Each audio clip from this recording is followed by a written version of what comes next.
Une femme tryonnaire souffre d'un cancer de l'utérus et le seul moyen de survivre est de se faire enlever l'utérus, ce qui signifie qu'elle perd la possibilité d'avoir des enfants, mais elle aime tellement les enfants que le médecin lui conseille de tomber enceinte le plus rapidement possible dans un délai d'1 mois.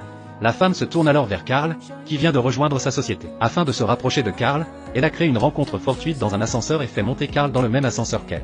Bien que l'homme qu'elle veut épouser soit juste en face d'elle, elle ne sait rien dire et ne peut qu'observer secrètement les moindres faits et gestes de Carl par derrière.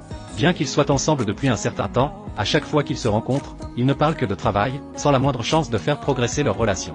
Mais le délai d'1 mois que le médecin lui avait promis approchait, alors Ira a organisé un événement au nom de la société, voulant faire tomber Carl d'un seul coup lors de l'événement. Mais lorsqu'elle s'habille pour assister à l'événement, la scène devant elle la stupéfie, comme elle ne s'attendait pas à ce que Carl n'ait pas de petit ami, les deux sont toujours en train de se montrer constamment amoureux, ce qui a instantanément laissé Ella se sentir honteuse. L'humeur est aussi complètement tombée au plus bas, elle ne sait pas où aller pour trouver un objet de mariage.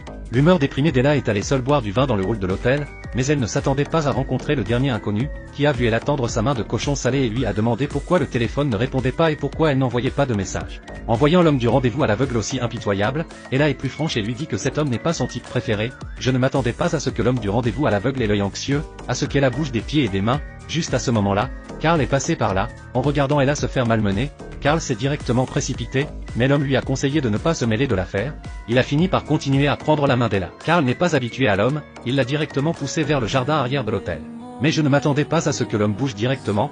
Carl a directement poussé le dragueur à terre, mais je ne m'attendais pas à ce que l'homme s'évanouisse directement sur le sol, ce qui a instantanément effrayé Carl. Heureusement, l'homme était juste ivre et s'est endormi, puis Carl a laissé Ella quitter l'endroit, en disant qu'il s'occuperait de cette affaire.